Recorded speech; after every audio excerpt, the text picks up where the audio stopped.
Comment allez-vous ce matin? Ça va? Tout le monde va bien? 27 août. 27 août. Nous sommes à la fin de ce mois d'août qui a eu pour thème, qui a eu pour sous-thème l'évangélisation. Et quel est le thème de l'année? L'investissement. Donc, on a parlé pendant tout ce mois d'août d'investissement et d'évangélisation. Investir dans l'évangélisation. Et je dirais même plus, s'investir dans l'évangélisation. Mais comment est-ce qu'on peut s'investir dans l'évangélisation? C'est ça la question. Et aujourd'hui, je voudrais avec vous faire si on peut, est-ce qu'on peut faire vite un constat? Aujourd'hui, là, faire un constat du monde dans lequel on vit. Est-ce qu'on peut faire un constat à l'échelle globale? Comment vous trouvez que le monde se porte aujourd'hui? Le monde va mal. Très mal. Ça, c'est au niveau global. Mais alors, forcément, on est majoritairement africains ici. Alors, effectivement, en Afrique, ça fait longtemps que ça va mal. Mais si on devrait réduire à... Parce qu'effectivement, si on regarde à l'échelle globale, on peut dire que ça va mal. On regarde en Ukraine, il y a la guerre. Il y a des guerres par-ci, par-là dont on ne parle même pas. Et puis, nous qui sommes d'Afrique, on sait que chez nous, ça fait longtemps même qu'on ne regarde plus. On a abandonné. La corruption en Amérique latine. Alors, si on réduit à l'échelle, on va dire, continentale, si on peut prendre un continent où ça se passe bien, est-ce qu'il y a un continent, selon vous, où ça se passe bien? Parce que même si on devait dire à l'échelle continentale, on prend l'Europe, maintenant l'Europe aussi est frappée par la guerre. Alors on va me dire, oui, mais la guerre se passe seulement en Ukraine. Pour le reste, ça va. Donc on peut réduire. On va réduire à l'échelle nationale, par exemple. Si on prend à l'échelle nationale, ici au Luxembourg, on peut dire que les choses vont bien. Moi, je dirais, quand même, ça va. Ok, allez poser la question à SDF à la gare. Si ça va bien. Allez leur demander à eux si ça va. Allez vous balader au centre-ville. Allez voir toutes les enseignes qui ont fermé. Des choses qu'on ne voyait pas avant. Vous marchez sur la grande rue et vous voyez, rideau baissé, parce que le Covid a frappé. Et qu'il y a des gens qui ont perdu des business, les choses vont mal. Alors on peut se dire, oui, bon, ça, à certains endroits, ça va. Alors on va regarder juste peut-être au niveau local. Et puis au niveau local, on constate aussi qu'il y a des problèmes. On va regarder au niveau familial. Et au niveau familial, voilà que le couple qui semblait tellement solide, famille qui semblait bien stable, divorce, mésentente entre les parents et les enfants, incompréhension. Au niveau individuel, frustration professionnelle, frustration relationnelle, le constat est sans appel. Depuis le niveau global, le monde va mal. Le monde va mal. Les gens sont dépressifs, les gens perdent le goût à la vie, on n'a plus envie de rien, on essaye de se réfugier dans telle chose. Moi, je ne sais pas pour vous, hein. Mais si je dois vous dire, personnellement, j'ai rencontré des gens jusque là, vendredi. Vendredi, j'ai discuté avec une jeune fille, 26 ans, 27 ans, et qui me dit qu'elle ne peut pas avoir d'enfant.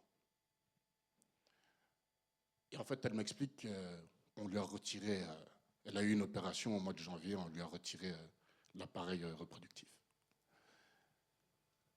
Vous voyez le genre de situation auquel les gens font face. C'est une jeune fille qui, de toute apparence, vous pouvez vous dire que ça se passe bien, elle a fait de bonnes études, elle a un bon travail, elle a une situation stable, mais voilà qu'elle sait que les choses ont été faites de sorte que ben, elle ne pourra pas avoir d'enfant. Et donc, elle se réfugie dans le travail. Et donc, on vit dans un monde comme ça, où les gens perdent le goût à la vie parce qu'ils sont empêtrés dans toutes sortes de situations. Quand on essaye d'apporter des solutions d'un côté, ça frappe de l'autre. On est perturbé de tous les côtés. Voyez le monde dans lequel on vit même. On s'est retrouvé dans le Covid. Et après le Covid, il y a eu une blague malsaine qui a circulé. On a dit, on a apporté le prix Nobel de, je ne sais pas quoi, de médecine. Prix Nobel de médecine à Vladimir Poutine, parce qu'il a trouvé la fin au Covid. Vous avez remarqué qu'avec la guerre en Ukraine, on a arrêté de parler du Covid. C'est le monde dans lequel on vit. Un problème d'un côté, on pense que c'est fini, et voilà que maintenant on fait face à autre chose. Et puis quand on pense que ça c'est fini, on fait maintenant face à autre chose. On vit dans un monde qui va mal. Mais dans tout ça, nous avons une bonne nouvelle. La bonne nouvelle, et je crois que vous la connaissez, c'est laquelle? Hey, vous êtes sûr? Vous avez l'air de douter, donc c'est-à-dire que vous voyez le constat même. Vous voyez le constat, vous-même là, le tellement mal que vous-même maintenant vous commencez à vous dire, mais est-ce que Jésus est vraiment... Hey, Jésus est la solution. Jésus est la solution. Dans ce monde-là, Jésus est la solution. Dans ce monde qui va mal, ce monde qui est dépressif, Jésus est la solution. Mais maintenant, on verra. Qui va aller annoncer aux voisins là la solution? Qui va aller annoncer que Jésus a la solution? Papa Doms. Hein? Est-ce que c'est moi? Parce que comme je suis là devant que je prêche, est-ce que c'est moi? Ah, c'est toi aussi. Ah, ok. Daisy, qui va annoncer? Ah, nous tous. Nous avons cette mission, nous tous.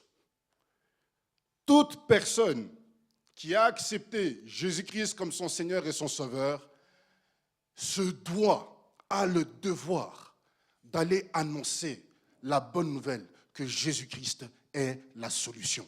Toute personne. Est-ce qu'il y a quelqu'un ici qui a accepté Jésus-Christ comme son Seigneur et son Sauveur? Moi, je l'ai accepté. Je vois qu'il y a des gens qui ne lèvent pas les mains. Vous êtes sûrs? Ok, alors on va se lever tous ensemble. On se lève, on se lève, on se lève, on se lève, on se lève, on se lève, on se lève, on se lève, on se lève. On se lève. Et on dit tous ensemble. Comme j'ai accepté Jésus-Christ comme mon Seigneur et mon Sauveur, j'ai la mission d'annoncer l'Évangile, d'annoncer la bonne nouvelle.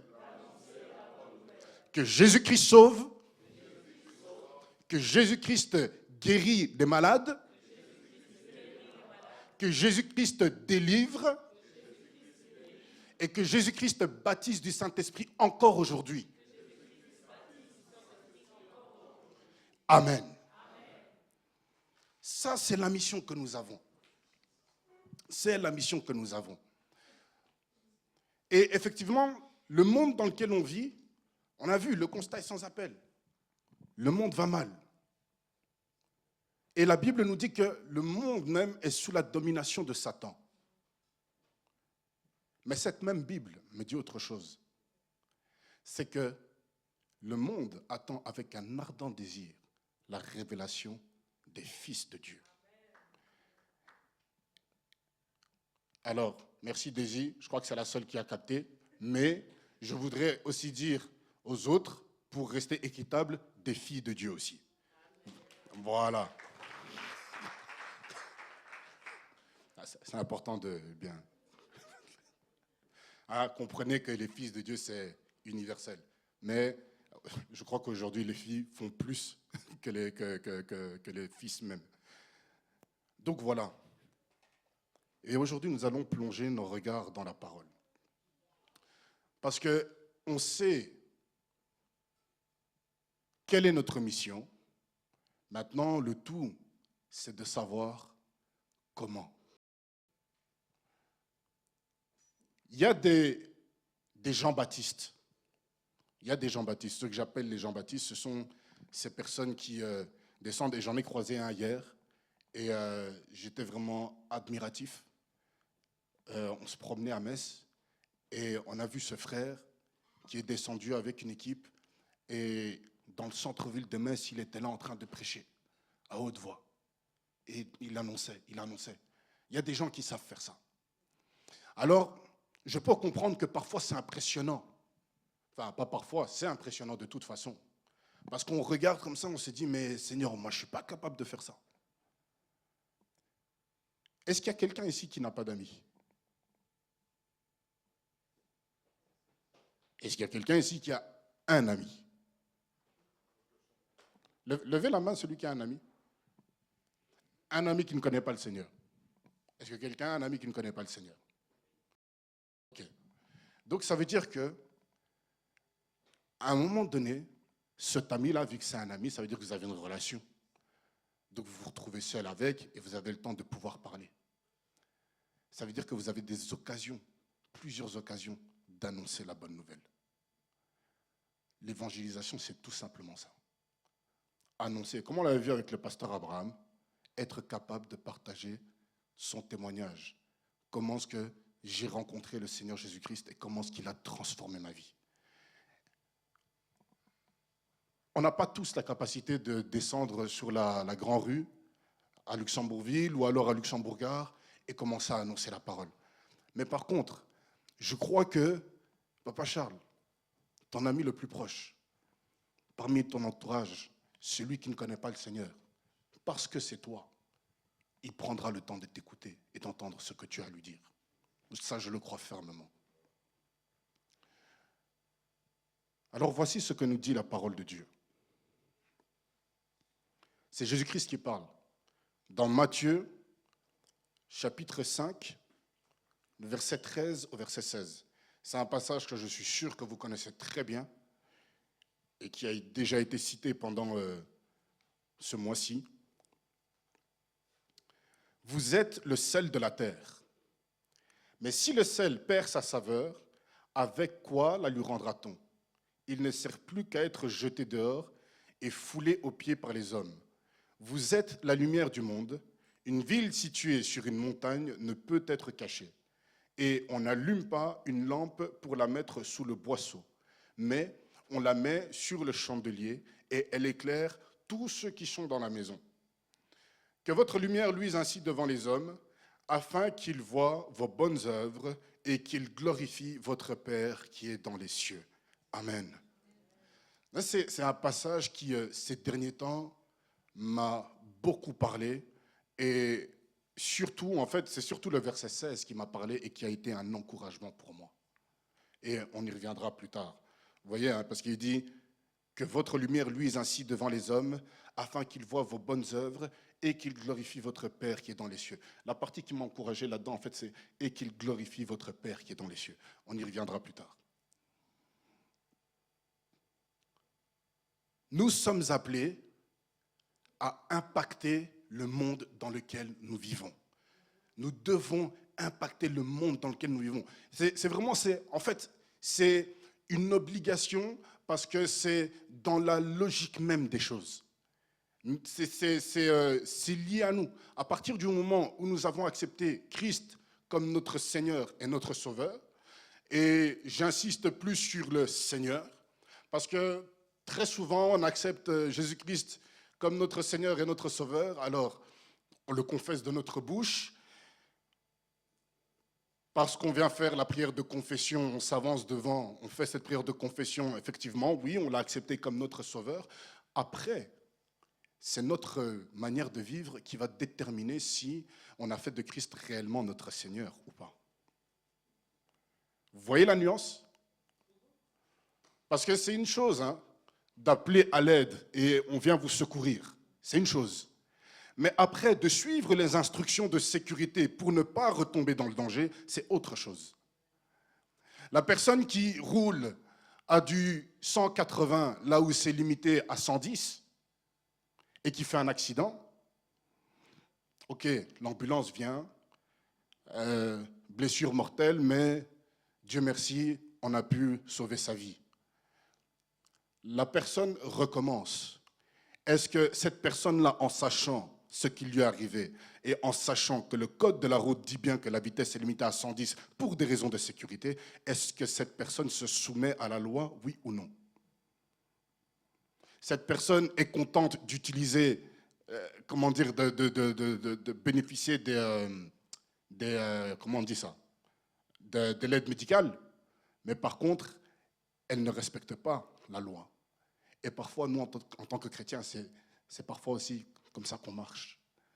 On se dit, oui, Jésus-Christ est mon sauveur, mais après, notre manière de vivre ne montre pas forcément que Jésus-Christ est notre Seigneur. Et vous allez comprendre pourquoi c'est important. Parce que notez bien qu'on parle du sel ici, et le sel est un élément naturel. Alors penchons-nous un peu sur le sel. Le sel revêt, il a plusieurs fonctions. Est-ce que vous pouvez me donner ce qui vous passe par la tête quand vous entendez sel? Hein? Le goût, effectivement. Quoi d'autre? Saveur, ok. Oui, le goût, ça rejoint le goût. Quoi d'autre? Ça nettoie, ouais. Quoi d'autre? Effectivement, ça soigne aussi. Quoi d'autre? Ça aide à conserver, effectivement. Donc le sel revêt plusieurs aspects. Et pendant les vacances, j'ai appris quelque chose que je ne savais pas, comme quoi on apprend tous les jours. On était à l'île de Ré, et il y a là-bas en fait ce qu'on appelle les marais salants. Et on a été visiter, en fait, il y avait une visite théâtrale d'un village qui s'appelle Saint-Martin-en-Ré. Et c'était intéressant, parce que c'était fait par quelqu'un qui s'est replongé en fait dans l'histoire. Qui s'est replongé dans l'histoire et qui expliquait en fait voilà, ce qu'on voyait autour, comment ça se passait à l'époque. Et c'était tellement bien fait que c'était comme si quand je regardais comme ça le rivage et tout ça, c'est comme si je pouvais voir les navires anglais qui venaient pour comment dire, livrer bataille et tout ça. Et puis voilà que le monsieur qui est là, qui nous fait la visite, nous raconte, parce qu'en plus il était habillé en habit d'époque, hein. Il était habillé en habit, si j'avais la photo ici, je vous aurais montré. Et il nous explique que le sel revêtait une importance vraiment cruciale à l'époque. C'était vraiment, économiquement parlant, le sel, c'était au top. Et ce que je ne savais pas, c'est que le mot salaire vient du sel. Parce qu'à l'époque, à l'Antiquité, les soldats romains même étaient payés en partie en sel. Donc le sel, malgré tout en plus de tout ce qu'on a cité là, le sel, il y avait aussi une valeur monétaire qui était liée au sel. Donc ça veut dire que le sel était quelque chose de très important. Et donc, une chose que l'on voit aussi, bibliquement, donc on a dit, hein, le sel assainit, le sel adoucit l'eau, mais on voit que le sel, de tout temps, a une importance dans notre quotidien. Alors remarquez bien que personne, moi je sais pas, j'ai jamais entendu, moi je sais que à la fin du mois de jeûne et prière, je vais entendre Papa Charles parler de comment est-ce qu'il va manger la chèvre, mais je ne vais pas l'entendre parler de comment est-ce qu'il va manger le sel. J'ai jamais entendu quelqu'un se dire « Oh, ce soir on se fait un resto, on va se faire du sel ». J'ai jamais entendu ça. Mais par contre, retrouvez-vous en face d'un plat qui manque de sel. Hey, catastrophe. Là, on va dire, vous voyez ce que je veux dire? Le sel, en général, on n'en parle pas. On n'en parle pas du sel. Vous êtes d'accord, on n'en parle pas du sel. Par contre, quand il en manque, on le sait. Quand il y en a trop, on entend, oh, le chef, il est amoureux ou quoi, le chef? Hein? Le chef était pris dans ses pensées, il restait comme ça avec le sel. Donc, le sel, il est important. On n'en parle pas trop, mais il est important. Et regardez même ce que Job dit, chapitre 6, verset 6. Il dit, peut-on manger ce qui est fade et sans sel? Donc c'est à ce point-là que c'est important. Et si Jésus parle du sel, ce n'est pas pour rien. Ce n'est pas juste pour faire beau, parce que la manière dont c'est dit là, c'est une belle image. Hein. C'est une belle image. Entre nous, c'est une belle image. Franchement, c'est là, Jésus. Mais ça a dessein. Ça a dessein que Jésus-Christ le fait parce que dans la culture hébraïque, le sel a son importance. Il faut toujours lire le texte et le remettre dans son contexte de l'époque. Déjà, le texte là ici, il vient juste après les béatitudes. Jésus-Christ, c'est le sermon sur la montagne. Jésus-Christ est en train de présenter le royaume des cieux. Il est en train de présenter ce qu'il est venu instaurer. Il est en train de présenter la solution, l'alternative au monde de souffrance dans lequel nous vivons. Parce que si on pense souffrir aujourd'hui, à l'époque, il souffrait déjà. J'aime toujours rappeler à chaque fois qu'on lit les évangiles, gardez toujours en tête que quand vous lisez les évangiles, quand vous voyez ce que Jésus dit, quand vous lisez ce que Christ dit, quand vous imaginez les miracles qu'il accomplit, les situations auxquelles il est confronté, dites-vous qu'il fait face à un pouvoir politique envahisseur. Ils sont colonisés. Ils sont en Israël, mais c'est l'Empire romain. Ils sont chez eux, mais ils ne sont pas chez eux. Ils sont chez eux, mais leurs droits sont bafoués. Et en plus de ça, il y a un pouvoir en place, un pouvoir local qui est là, qui est complètement à la solde des Romains et qui se préoccupe plus de ses propres intérêts que des intérêts du peuple. Et Jésus est en train de présenter les béatitudes. Et les béatitudes, vous les lisez, elles sont quelque part un peu dures à encaisser. Parce que c'est dur, vous souffrez, mais vous êtes heureux. Et là, voilà que vient maintenant une parole d'encouragement. Vous êtes le sel de la terre. Pourquoi? Pourquoi est-ce qu'il utilise cette image? Regardez, on peut lire dans Exode chapitre 30, les versets 34 à 35.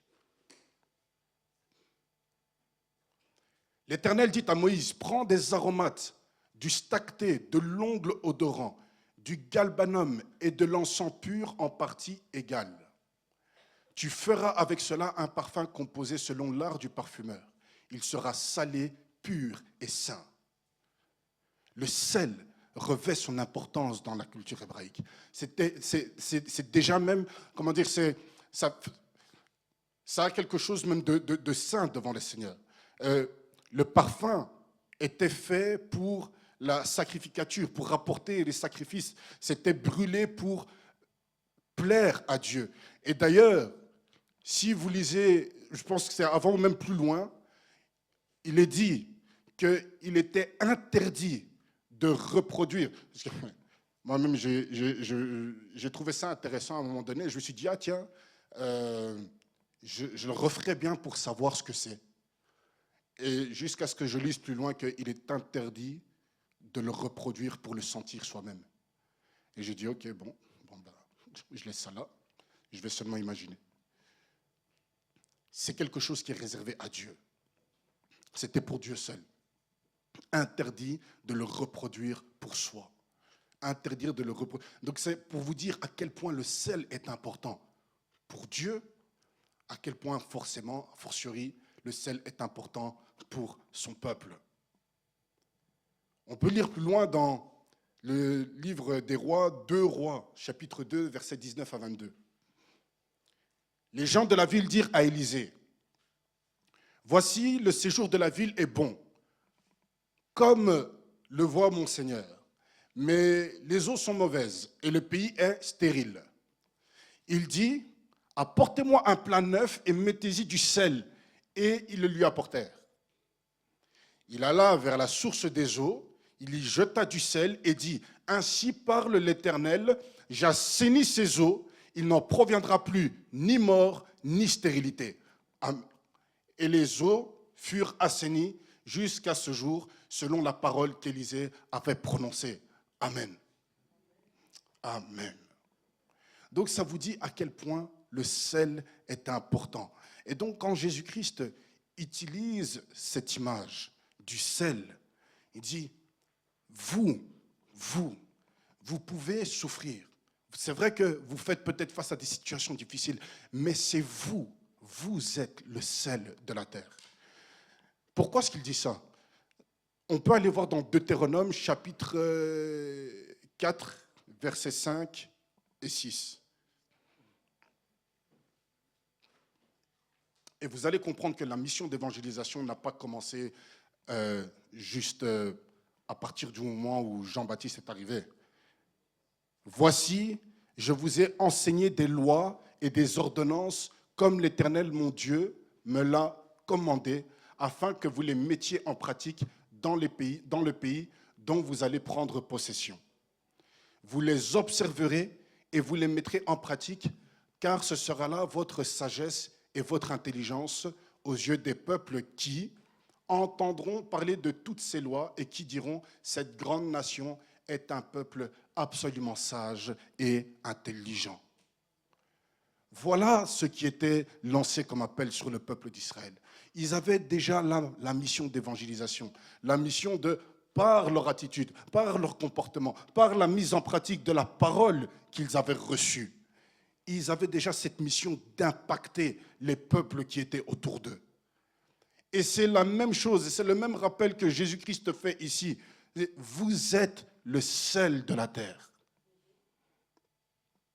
Et nous, ici, aujourd'hui, nous sommes le sel de Luxembourg. Nous avons l'obligation d'impacter le Luxembourg par notre manière de vivre. Parce que c'est ça la question. Comment est-ce que nous pouvons impacter le Luxembourg? Eh bien, c'est par notre manière de vivre. Le sel, qu'est-ce qu'il fait? Comme on a dit, il conserve. Nous vivons dans une société qui a abandonné ses valeurs, qui a abandonné ses valeurs morales, qui a abandonné les valeurs chrétiennes. Mais je rends grâce à Dieu parce que si à l'époque, les gens allaient à l'église par tradition, et qu'aujourd'hui, malheureusement, les églises catholiques sont vides, les personnes aujourd'hui, on peut regarder, les personnes aujourd'hui qui continuent d'aller à l'église, c'est vraiment par conviction. Et ça, c'est une grâce, parce que ça veut dire que ce n'est pas perdu. Ce n'est pas perdu, parce que vous êtes là, parce que nous sommes là, et que nous avons ce devoir-là d'impacter les gens qui sont autour de nous. Par notre attitude, par le partage de la parole. On voit une autre chose, c'est que, on dit, si le sel perd sa saveur, c'est une mise en garde. C'est une mise en garde très importante. Parce que c'est vrai qu'on a dit que le sel est un conservateur. Donc, en fait, le sel, quand on dit que le sel est un conservateur, c'est qu'à l'époque, on n'avait pas de réfrigérateur. Donc, on utilisait le sel pour conserver les aliments et ça retardait le processus de corruption. Maintenant, le danger, c'est que si le sel, qui est un conservateur, perd lui-même de sa saveur, qu'est-ce qu'on fait? C'est problématique. Et voilà maintenant ce qu'on peut lire dans Marc chapitre 8, verset 36. Et que sert-il à un homme de gagner tout le monde s'il perd son âme? Et que sert-il à un homme de gagner tout le monde s'il perd son âme? C'est-à-dire que nous avons cette mission d'évangélisation. Mais quand bien même, nous ne devons pas oublier de veiller sur nos âmes à nous. Nous ne devons pas oublier de veiller sur notre propre relation avec notre Dieu. Parce qu'il ne faudrait pas qu'à la fin, on arrive devant le Seigneur et puis qu'on commence à lui faire la comptabilité, le rapport de toutes les personnes à qui on a annoncé l'évangile. Et puis lui te regarde et te dit, malgré tout ça, je ne t'ai pas connu arrière de moi. Si le sel perd sa saveur, Apocalypse 3,16. Ainsi, Parce que tu es tiède et que tu n'es ni froid ni bouillant, je te vomirai de ma bouche. C'est-à-dire que, à un moment donné, c'est comme ce figuier qui ne produisait pas, que Jésus a maudit sur le chemin. C'est la même chose. Nous avons une mission à remplir. Nous avons une fonction à remplir. Mais malgré tout, nous devons garder cette substance-là qui est en nous. Nous devons veiller à rester connectés à Dieu. Nous devons veiller sur notre lampe. Vous vous souvenez de la parabole des vierges? Les 5 vierges sages, les 5 vierges folles, celles qui ont manqué d'huile, et le Seigneur arrivait, et c'était trop tard. Il ne faudrait pas que l'on tombe dans ce piège-là. Il y a une deuxième chose que l'on voit. C'est que, donc on a vu que nous devons impacter le monde en lui redonnant le goût à la vie. Ça, c'était la première chose. Impacter le monde en lui redonnant goût à la vie. Parce qu'il y a des personnes autour de nous qui sont vraiment dépressifs. Et j'ai un collègue au travail. Je m'amuse toujours en me disant que celui-là, il faudrait qu'on le paye juste pour faire le tour de la boîte et dire bonjour à tout le monde. Non, mais ce gars-là, quand il passe le matin, c'est magnifique. Hey, morning, how you doing? Hey, you good? Hey, you had a nice weekend? Hey, hey. Wow. Ce gars-là, vous ne pouvez pas, si tu arrives au travail, que tu es de mauvaise humeur, il va quand même réussir à te sortir un sourire. Il est comme ça. Et moi, je me souviens d'un monsieur qui, tu pouvais être de mauvaise humeur, dépressif et tout ça, et il arrivait à te sortir le sourire. Il arrivait à te sortir un sourire. Il dit, ah, pasteur, mes problèmes, pasteur, j'ai des problèmes. Et lui, il dit, gloire à Dieu. Il dit, merci pour les problèmes. Avec un grand sourire. Et ce n'était pas faux. Hein. Il était véritablement comme ça. On a vraiment une grâce d'avoir Maman Déborah avec nous. Maman Déborah et pasteur Adama, je vous promets, il y a des moments où j'étais là, mais j'en pouvais plus, quoi. Vraiment, vous voyez quand vous n'en pouvez plus. Et en fait, vous allez les voir.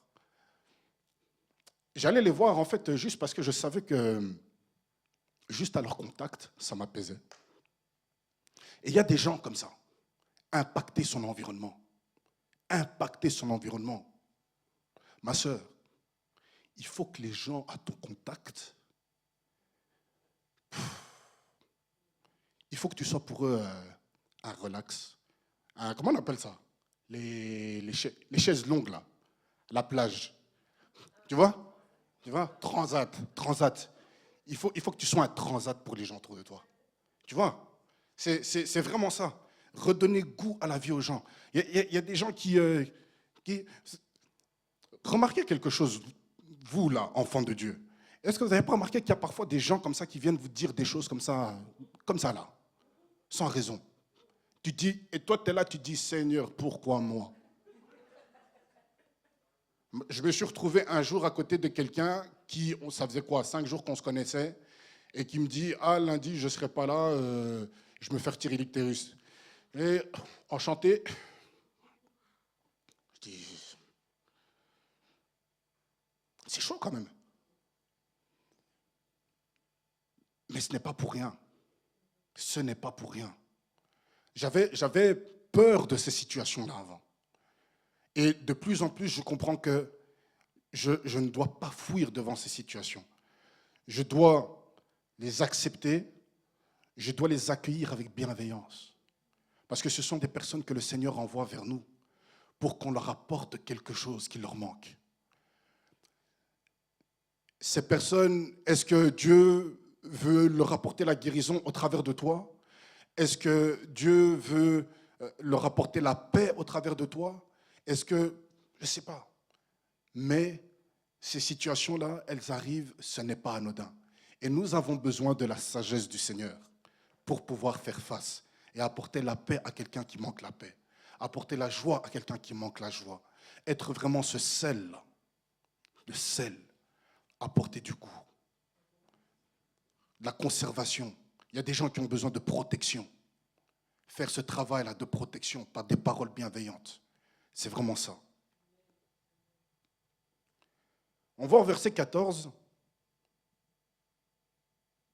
que autant on a vu avec le sel que nous devons agir comme des protecteurs, des garants, je ne sais pas si on peut, des facteurs d'encouragement.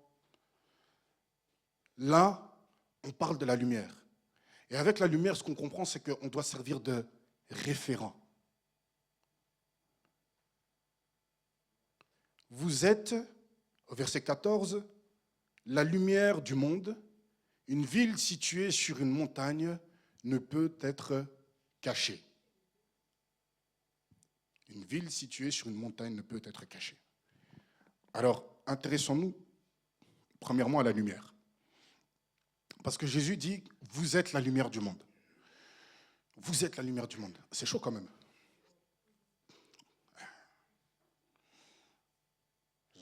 Ouais. Vous êtes la lumière du monde. Et pourtant, c'est lui qui dit dans Jean chapitre 8 au verset 12,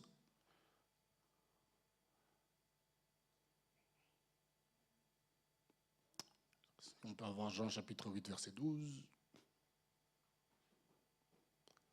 Jésus dit de lui qu'il est la lumière du monde.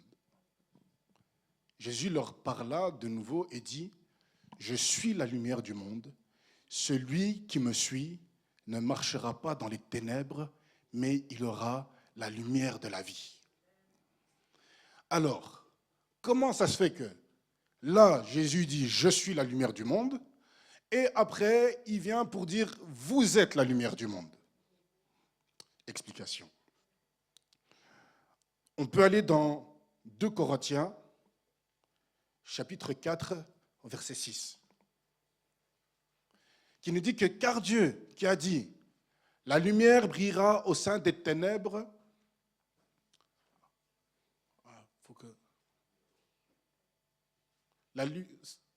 la lumière brillera du sein des ténèbres, a fait briller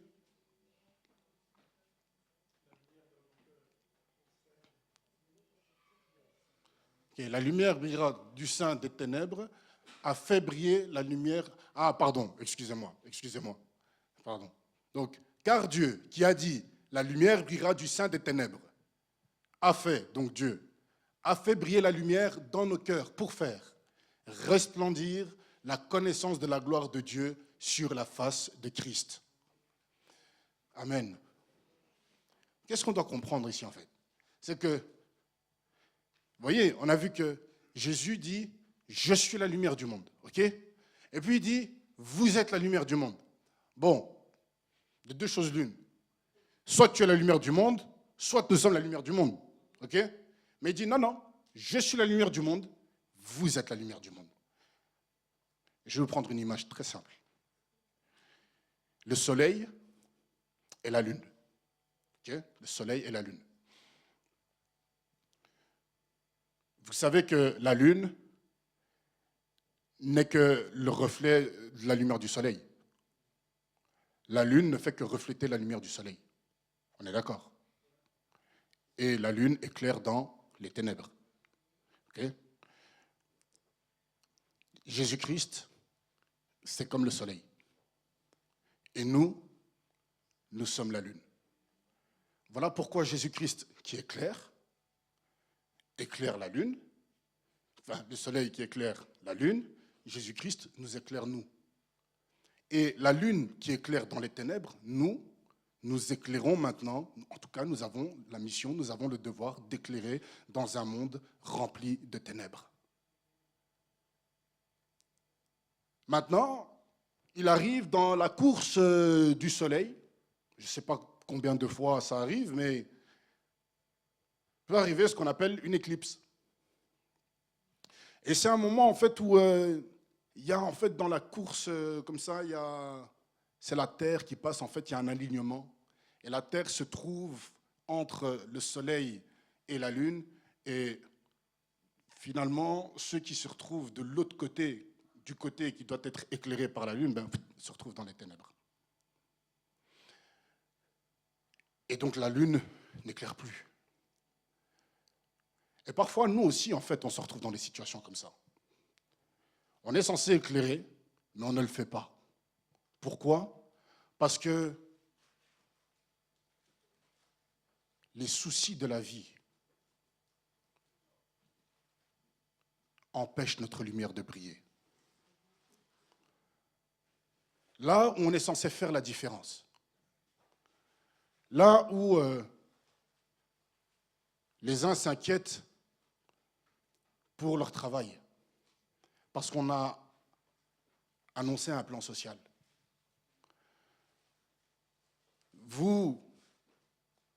Nous aussi maintenant, on commence à s'inquiéter, en oubliant que le travail là, ce n'est pas juste parce qu'on est compétent qu'on l'a reçu, mais c'est parce que c'est Dieu qui ouvre les portes. Et là où normalement on devrait être un encouragement, là où normalement, ma sœur, tu devrais être un transat pour ceux qui s'inquiètent pour leur emploi. Et toi, tu commences à dire aussi, waouh, c'est chaud, hein. D'office, là, notre département, il va tomber, ouais, si, t'as raison. Et tu dis, ouais, non, franchement, je suis sur moi la première. Vrai ou pas? Ouais, hein?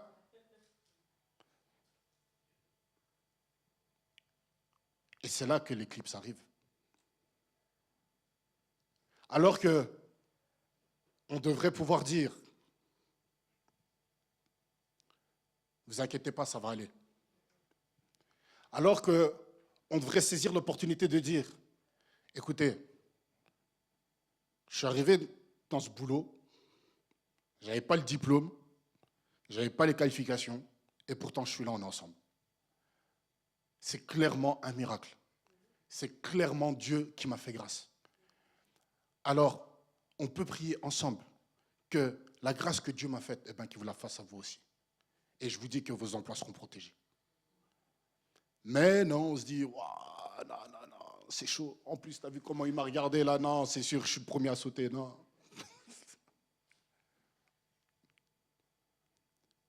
La lumière. Nous devons faire luire notre lumière.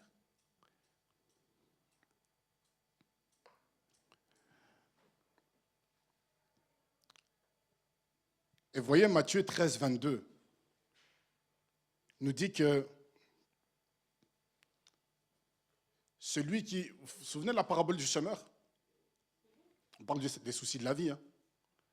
Celui qui a reçu la semence parmi les épines, c'est celui qui entend la parole, mais en qui les soucis du siècle et la séduction des richesses étouffent cette parole et la rendent infructueuse. C'est terrible comment parfois on a vécu un miracle et on oublie ce que Dieu a fait pour nous. Et c'est cyclique. Et c'est là qu'on doit faire attention. C'est là que ça rejoint ce qu'on a vu précédemment. Et si le sel perd sa saveur? C'est la même chose ici. Et si, avec la lumière, on permet à la lumière d'être éclipsée par les soucis de ce monde? Parce que clairement, c'est quoi? C'est de l'ingratitude. C'est de l'ingratitude. C'est de se dire que finalement, parfois c'est un peu comme si avec Dieu on se dit, ouais non, ça t'as pu faire, mais alors là, non, là franchement je crois que... Non, vraiment, non, Seigneur t'es fort, hein, mais là, bon, quand même, allez. Hein. Dieu peut tout. Mais si on n'est pas là pour le dire, si on n'est pas là pour dire aux autres que Dieu peut tout, qui va le leur dire? Qui va le leur dire?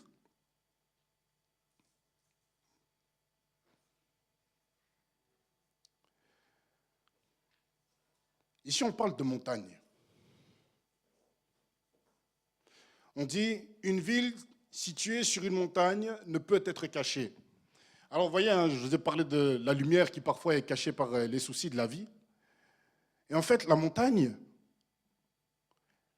c'est... Vous vous souvenez quand on a eu les 30 jours sur la montagne? 30 jours sur la montagne, vous vous souvenez?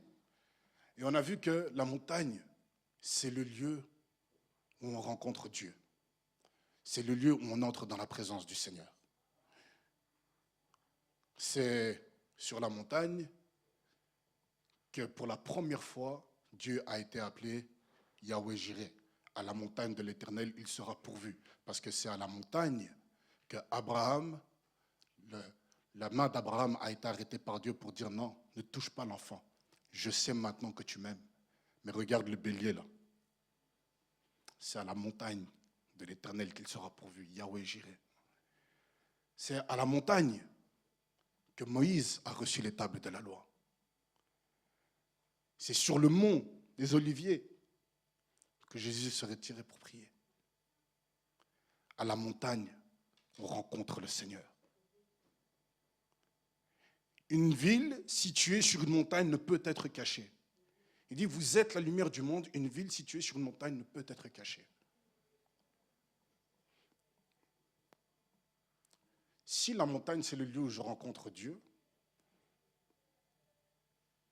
la ville, c'est ma vie.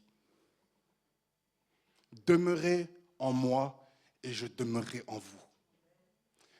Ça, c'est dans Jean chapitre 15. Prendre Jean chapitre 15, les versets 4 et 5. Demeurez en moi et je demeurerai en vous, comme le sarment ne peut de lui-même porter du fruit, s'il ne demeure attaché au cep, ainsi vous ne le pouvez non plus, si vous ne demeurez en moi. Je suis le cep, vous êtes les sarments, celui qui demeure en moi et en qui je demeure porte beaucoup de fruits, car sans moi, vous ne pouvez rien faire. On reconnaît un arbre par les fruits qu'il porte, n'est-ce pas? Par les fruits qu'il produit, n'est-ce pas?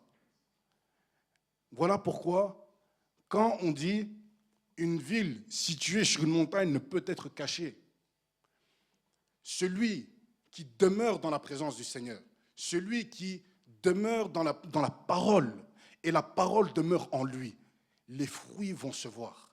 Et c'est une façon également d'évangéliser. Parce que les gens vont se dire, mais qu'est-ce qu'il y a de différent dans ta vie? Daisy, je t'ai connu il y a quelques mois. Qu'est-ce qui fait que maintenant tu es comme ça?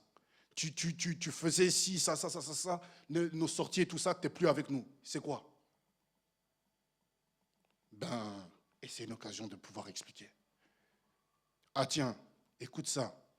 J'ai écouté ce message-là un jour, ça a transformé ma vie. Ah ouais, ok.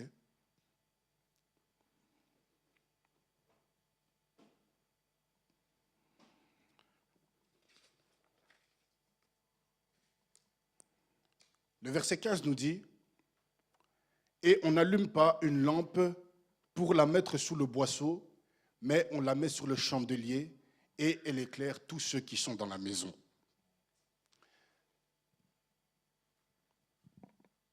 Une lampe, sauf si vous la cachez, vous voyez les lampes, vous voyez la lampe là, comment ça éblouit même.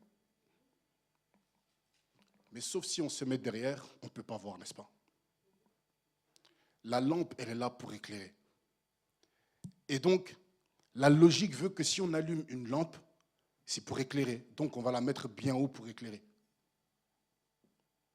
Mais pourtant, parfois, on agit comme si on était en... Comment dire? J'écoutais un prédicateur qui disait que y a des chrétiens qui sont comme des agents secrets. Ils sont en opération secrète pour le Seigneur. Quand on est ici dans les quatre murs, on est chrétien, mais une fois à l'extérieur, on n'est plus personne. Mais non, on doit être authentique partout où nous sommes. On doit être authentique partout où nous sommes. Et donc, la lampe, on la met bien visible, bien haut. Mais je voudrais attirer votre attention sur un point ici. Parce qu'on parle d'évangélisation, n'est-ce pas? Mais regardez ce qui est noté là. On dit que « Et elle éclaire tous ceux qui sont où? Qui sont dans la maison. » Souvent, quand on pense évangélisation, on pense forcément à l'extérieur. Mais charité bien ordonnée commence par soi-même. Il faut commencer par sa maison. Il faut commencer par sa maison. Et Marc 8, 36 qu'on a lu plus tôt, on peut se l'appliquer ici aussi encore. On peut reprendre Marc 8,36 qui dit que « Et que sert-il à un homme de gagner tout le monde s'il perd son âme ?» Et ici, j'ai envie de dire « Et que sert-il à un homme de gagner tout le monde s'il perd sa maison ?» Hey, je vous aime beaucoup, mais je vais travailler dur pour être sûr que mes enfants soient au ciel aussi avec moi. Eh oui, imaginez un peu, vous allez à l'extérieur, vous travaillez. Et ça, vraiment, c'est un message pour nous. Est-ce qu'il y a des Néhémies ce matin? Les Néhémies, ils sont où? Merci. Il y en a au moins un. Ah, il y en a deux, ça va. Les Néhémies! Ah, voilà. C'est notre mission. C'est notre mission. Josué 24,15. Moi et ma maison, nous servirons qui? C'est notre mission. C'est notre mission. Nous devons veiller à ce que la lumière brille dans nos maisons. Notre lumière doit briller dans nos maisons. Il ne faut pas penser que parce que vous voyez nos enfants venir. Moi, je félicite toujours les parents dont les enfants passent par les eaux du baptême. Parce que ça veut dire que les parents ont fait un très bon travail. Ce n'est pas donné, hein. C'est pas donné. Vous pensez que parce que vous venez à l'église tous les dimanches avec vos enfants, qu'ils vont forcément venir après? Non, non, non. D'autant plus que moi, je peux vous dire, et alors, souvent, on pense que quand on est enfant de pasteur, on a l'auréole sur la tête. Vous connaissez mon témoignage, hein? Vous connaissez mon témoignage. Si moi, je me tiens devant vous ici aujourd'hui, c'est pure grâce. J'ai été dégoûté de l'église. Je vous le dis sans détour. Je ne voulais plus rien savoir de l'église. Mais Dieu m'a rattrapé. Sa grâce est tombée sur moi. Dieu m'a rattrapé. Je ne sais pas où j'aurais été si j'avais cédé. Dieu m'a rattrapé, vraiment. Il a placé le pasteur Adama sur ma route.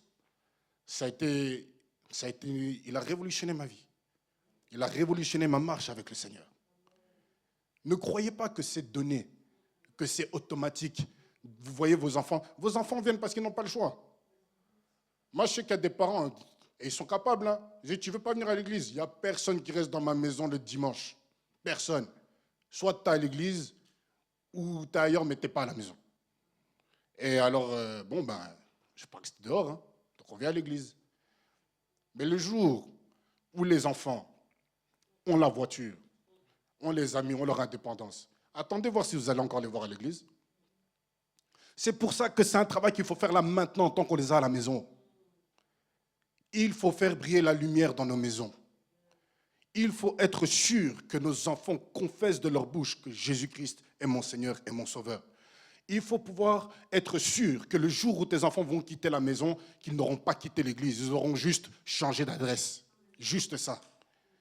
Il faut être sûr que le jour où tes enfants vont quitter la maison, ça veut dire qu'ils ont été chercher celui ou celle que Dieu a prévu pour lui et qu'ils viennent gonfler les rangs de l'église. Oui. Mais si tes enfants quittent la maison et que ça veut dire qu'ils quittent l'église, c'est qu'il y a un problème. La lumière doit briller dans nos maisons.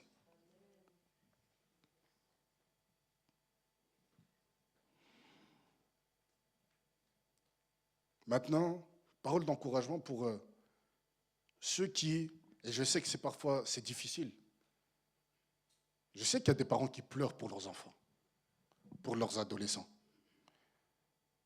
Vous vous souvenez le geôlier dans les Actes des Apôtres, Acte 16, 31, la réponse que Paul et Silas lui donnent.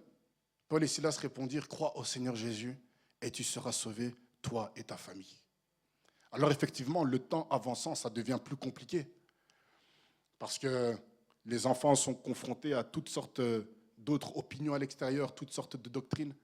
Là, j'ai vu des enfants qui se sont fait attraper par le retour aux ancêtres. Et je ne vais pas rentrer dans les détails. Et je sais qu'il y a des parents qui luttent avec ça aujourd'hui. Mais il faut continuer de prier. Il faut continuer de se battre dans la prière. Ce n'est jamais trop tard avec le Seigneur. Amen. La dernière chose que l'on va voir, c'est que le verset 16, que votre lumière luise ainsi devant les hommes, afin qu'ils voient vos bonnes œuvres et qu'ils glorifient votre Père qui est dans les cieux. Et c'est là que je dis que cette partie-là m'a fait beaucoup de bien. Vous savez pourquoi? Parce que moi, pendant longtemps, si je vous fais mon CV, enfant de pasteur, dans l'église depuis l'âge de mes 5 ans, je ne sais pas combien d'âmes j'aurais dû amener au Seigneur aujourd'hui, mais malheureusement, honte à moi, je ne suis pas Reinhard Bonnke ou je ne sais pas quel autre grand évangéliste de renom. Parce que souvent, c'est ça qu'on nous présente. Hein. On a l'impression qu'il faut aller et tu vas au cactus et tu rafles tout le monde là. Hein. Et si tu ne fais pas ça, non, tu as mal fait. Mais la vérité, c'est que juste de vivre ta vie de façon authentique en tant que chrétien dans cette société, tu ne sais pas que peut-être tu es en train d'impacter les gens autour de toi, ils ne te le disent pas. Tu ne sais pas. Et je vais vous donner ce témoignage qui alors je vais vous parler de mon épouse, mais c'est vraiment sa raison parce que ça me parle tellement. Vous voyez mon épouse, ce qu'elle fait?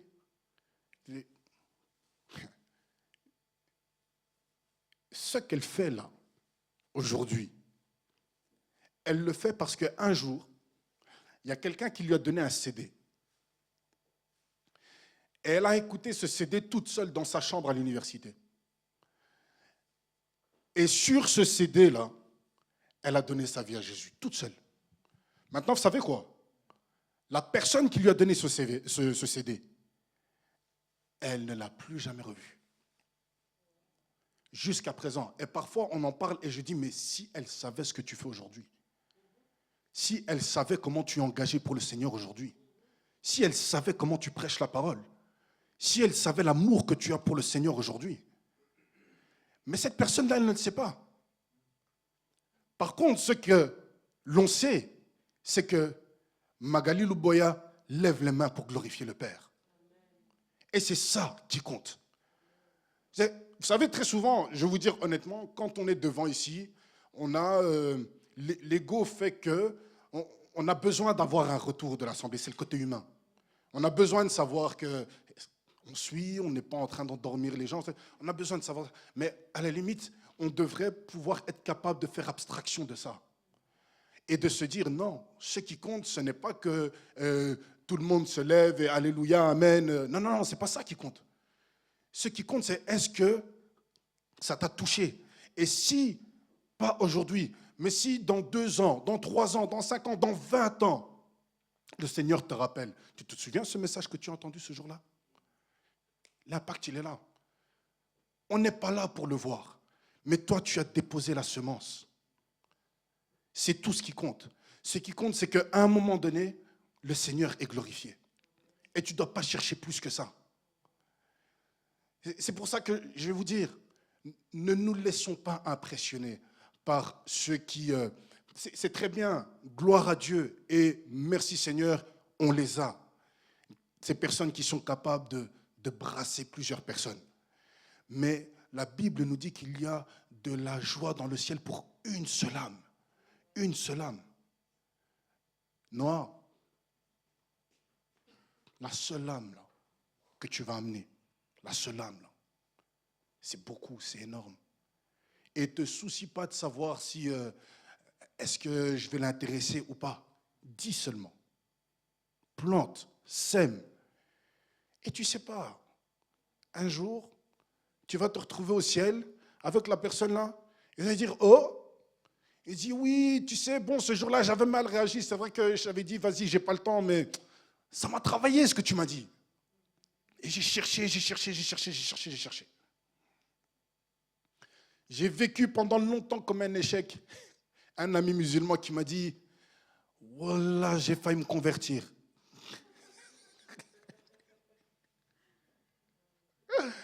Ah là là là là. J'ai semé. Il a écouté attentivement. après, c'est là. Et le Seigneur sait quand il fera. La conclusion ici que je voudrais apporter, c'est que vous voyez Dorcas, Acte chapitre 9, verset 36. Dorcas, c'était vraiment ça en fait. Elle a fait luire sa lumière. Il y avait à Joppé parmi les disciples une femme nommée Tabitha, ce qui signifie Dorcas. Elle faisait beaucoup de bonnes œuvres et d'aumônes. Et si vous lisez la suite de l'histoire, vous voyez en fait que cette dame, elle est décédée. Et les gens sont venus et ont montré. Elle dit, Pierre, regarde tout ce qu'elle a fait pour nous. Regarde les tissus là, regarde ça. Sinon, tout le monde, pas elle. Peut-être l'autre là-bas, mais pas elle.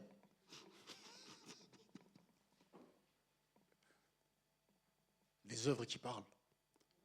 Et c'est là que vous voyez l'impact, c'est que ce n'est pas une personne qui est venue. Les gens sont venus. J'ai une amie qui est décédée au moment où mon fils aîné est venu au monde. Cette amie-là, le jour de ses obsèques, un monde fou, un monde incroyable. Et pendant toute la semaine des obsèques, du temps de recueillement, la parole a été prêchée. Mais par un pasteur qui, lui, il ne mâche pas ses mots. Quand il prêche, il prêche. Alors lui, il envoie. Mais les gens ont entendu, des gens qui peut-être jamais de leur vie n'ont été à l'église et peut-être n'iront peut-être plus jamais, mais ils ont entendu. Pendant une semaine, ils l'ont entendu non-stop. Et c'est là que je me suis assis et j'ai dit, waouh, ma sœur, jusque-là, tu auras impacté. Même dans la mort, tu auras impacté. Il y a des gens comme ça. Elle n'était pas là pour le voir. Mais Dieu, dans les cieux, lui, a été glorifié. Alors, je vais conclure en faisant ce parallèle entre le sel et la lumière. Vous voyez, le sel et la lumière sont des éléments naturels. Ce sont des éléments naturels. Ils ont des propriétés qui leur sont intrinsèquement liées. On ne peut pas leur retirer ça. Le sel, c'est du sel. La lumière, c'est la lumière. Et ils font chacun leur boulot. Ça veut dire que nous aussi, en tant qu'enfants de Dieu, nous devons revêtir la nature de Christ.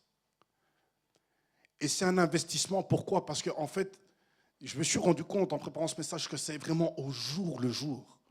Au jour le jour que nous devons cultiver déjà la méditation de la parole, la prière, le Saint-Esprit en nous, pour pouvoir être prêts. Parce que croyez-moi, à partir de ce mois que nous venons de passer, là, vous allez avoir des gens qui vont venir vers vous et soyez prêts.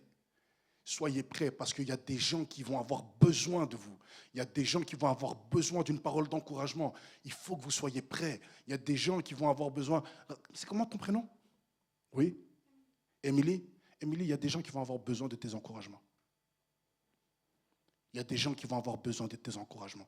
Et si tu le fais avec la parole de Dieu en toi, ça va bouleverser leur vie. Tu vas apporter la paix à quelqu'un comme ça, tu ne sais même pas comment. Un sourire même. Ne fût-ce qu'un sourire, ton joli sourire là. Tu as un visage apaisant comme ça. Tu as vraiment un visage apaisant. Il y a quelqu'un qui va te regarder, qui est dépressif, va te regarder et va dire c'est... Et vous savez, il y a des gens comme ça, ils ont des visages, je ne peux même pas les engueuler. Ah, ma petite Maïchou là.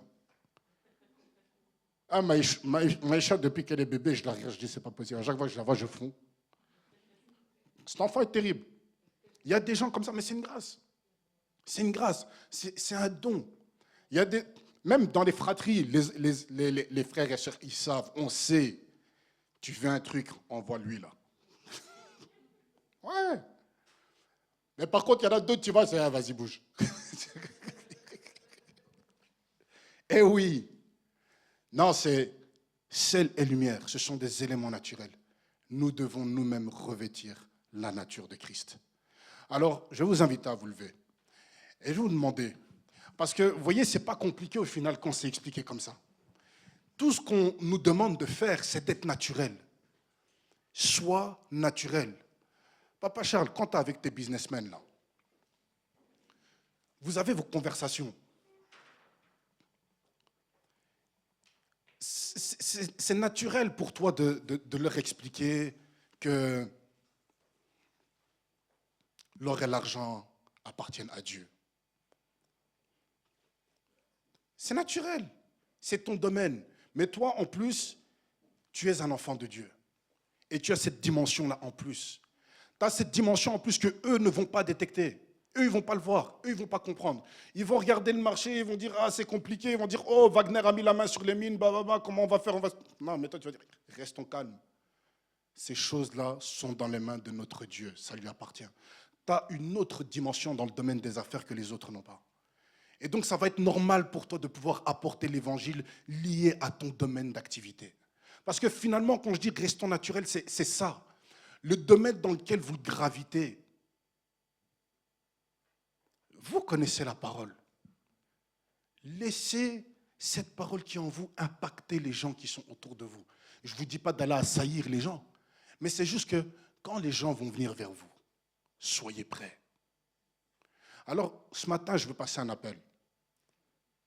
Est-ce qu'il y a quelqu'un qui voudrait se dire, Seigneur, je veux au moins me concentrer sur une âme. Je veux me concentrer sur une âme. Une âme. Vous levez la main, juste on va prier ensemble. Amen, amen, amen, amen. Seigneur notre Dieu, merci pour ta parole. Seigneur, tu nous appelles à impacter le monde qui nous entoure. Seigneur, tu as donné ta vie pour nous. Tu nous as fait comprendre par ton Saint-Esprit qu'une autre vie est possible. Et aujourd'hui, dans ce monde qui va mal, tu nous envoies comme le sel pour apporter du goût. Tu nous envoies comme la lumière pour éclairer dans les ténèbres. Seigneur notre Dieu, ce matin, nous venons devant toi pour dire, envoie-nous, envoie vers nous une personne qui a besoin de recevoir de ta part. Et nous voulons être présents pour cette personne. Nous voulons pouvoir être capables d'apporter le sourire dont cette personne a besoin, la paix dont cette personne a besoin, la consolation dont cette personne a besoin, la prière dont cette personne a besoin, un verset, un passage qui va bouleverser sa vie. Nous ne voulons pas chercher, Seigneur, notre propre gloire, mais nous voulons que toi qui es dans les cieux, tu sois glorifié. Ô Père, c'est le désir de notre cœur. Jésus-Christ a levé les yeux et a dit, vous dites qu'il y a encore autant de temps jusqu'à la moisson, mais moi je vous dis que les champs sont blancs, prêts à être moissonnés. Seigneur, nous sommes ces ouvriers dans la moisson que tu vas envoyer. Nous voulons être prêts pour ton œuvre. Nous voulons être efficaces parce que le monde va mal et le monde a besoin de toi. Seigneur, merci pour ton peuple. Merci pour toutes les personnes présentes ce matin. Merci pour ceux qui nous suivent. Nous voulons, Seigneur, aller et impacter ce monde avec la force que tu nous donnes, avec ton Saint-Esprit en nous. Au nom de Jésus, nous avons ainsi prié. Et nous faisons cette prière également pour nos enfants. Que nos enfants, là où ils sont, à leur niveau, qu'ils impactent leur monde, qu'ils impactent leur génération. Au nom de Jésus, nous avons ainsi prié. Amen.